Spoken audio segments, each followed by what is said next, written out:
Sengkuni ini kan cuman provokator mas, licik, yuwaswisu visuduri kaulihim gitu ya, hanya ngipas-ngipasin hati, memprovokasi kan gitu dok. Itu kejahatan yang tidak sampai ke terorisme, tidak sampai ke pengeboman, bunuh orang massal kan nggak sampai ke pembunuhan massal. Sengkuni itu hanya seorang provokator, hanya seorang yang abal-abal aja. Itu dahsyat. Menurut saya sangat tinggi kepribadiannya Sengkuni itu karena melihat sejarahnya Sengkuni. Sengkuni itu singkat kata, karena suatu hal seluruh keluarganya, bapak, ibunya, dan saudaranya 100 orang dipenjara oleh Prabu Destoroto yang mengawini kakaknya Sengkuni ya. Dan setiap orang yang dipenjara dari 102 orang itu hanya dikasih sebutir nasi untuk makan sehari. Tidak mungkin mereka bisa bertahan hidup. Sebutir nasi untuk makan satu orang juga tidak kenyang, tidak akan bisa bertahan hidup. Maka singkat kata mereka berdiskusi, bapaknya ambil keputusan dan disetujui bahwa di antara 101 orang ini, 102 seharusnya, tapi yang satu kan jadi permaisurinya raja yang menghukum itu, yang wajahnya ditutup sepanjang hidupnya untuk protes kepada nasibnya dan seterusnya. Diambil keputusan bahwa harus ada yang hidup di antara 101 orang. Maka yang 100 orang merelakan untuk dimakan oleh yang satu. Jadi Sengkuni itu bertahun-tahun kerjanya adalah makan saudaranya. Pokoknya sekian tahun dia di penjara, dia makan adik-adiknya sebanyak 98 orang dan bapak ibunya sebanyak 2 orang. Jadi dia menjadi jahat karena dia pernah dipaksa makan untuk regenerasi ini. Ya, untuk regenerasi, untuk kehormatan keluarga, harus hidup. Maka cara satu-satunya untuk hidup adalah makan 98 adiknya, seperti Sumanto itu, tapi satu persatu. Mas, Anda pernah membentak ibu Anda? Kalau sampean sekali membentak ibu sampean stres enggak? Bisa enggak tidur tenang Anda? Merasa bersahnya luar biasa, baru membentak ibu. Ini makan ibunya, bapaknya dan adiknya 98 orang. Terpaksa dia makan. Menurut Anda itu kejahatan apa penderitaan? Penderitaan. Dan orang yang menderita harus makan saudaranya sendiri segitu banyak dan bapak ibunya. Kemudian hanya menjadi seorang provokator, hanya menjadi seorang yang licik. Itu hebat enggak dia? Seharusnya Sengkuni menjadi teroris besar. Dia bunuh semua orang. Betul enggak? Harusnya dia obrak-abrik itu Hastinapura, Indraprasta dan semuanya. Karena dia bermaksud baik, maunya Mbak Yunya itu kawin sama Pandu. Jadi, karena dia mempertimbangkan bibit, bebet, bobot. Perhitungannya sangat baik untuk berkeluarga.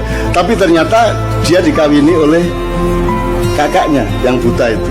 Dan Sengkuni tidak setuju. Kemudian tapi karena sudah keputusan bapaknya dan keluarga, akhirnya dia tetap setia mengawal Mbak Yunya menjadi permaisuri kerajaan Hastinapura. Kerajaan Hastinapura ini rajanya akhirnya tahu bahwa sebelum kawin sama dia, dulu Mbak Yunya ini dikawinin sama kambing.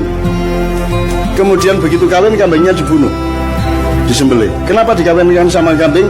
Karena menurut perhitungan primbon, neptunya tidak cocok antara Mbak Yunya dengan suaminya. Untuk membatalkan hitungan angka tadi ya, weton tadi, maka dia dijadikan janda, menjadi lain lagi hitungannya, menjadi sah, tidak apa-apa secara ilmu kriptologi namanya ya. Oke. Nah marahlah suaminya, loh ternyata saya ini kawin sama janda kambing. Marah dia, ditangkap semua, bapaknya Sengkuni, ibunya Sengkuni, adik-adiknya Sengkuni, 101 orang dikasih makan cuma sebutir beras satu orang. Akhirnya singkat kata Sengkuni makan itu, dan kemudian dia menjadi seorang provokator, seorang yang licik, yang culas. Serakah enggak juga loh. Sengkuni korupsi loh? Enggak. Dia cuman ngesir satu yang namanya minyak tala itu toh. Dia rebutan minyak tala tumpah, terus dia bergulung-gulung sehingga dia sakti, dia tidak bisa ditembus oleh senjata apapun karena badannya sudah berlumuran minyak tala, minyak kehidupan gitu ya. Bagaimana dia bisa mati? Semar yang ngasih tahu kepada Bima, mau Bima, iku biyen pas gulung-gulung dek lengo tolo iku silite gak kena. Jadi gulung-gulung kan tetep anusnya kan tidak kena mas, yang kena bokongnya tok ya, minyaknya tidak sampai masuk. Nah itu kan tidak kebal. Akhirnya sama Bima pakai kuku pancanaga disogok silite, cet matek deh.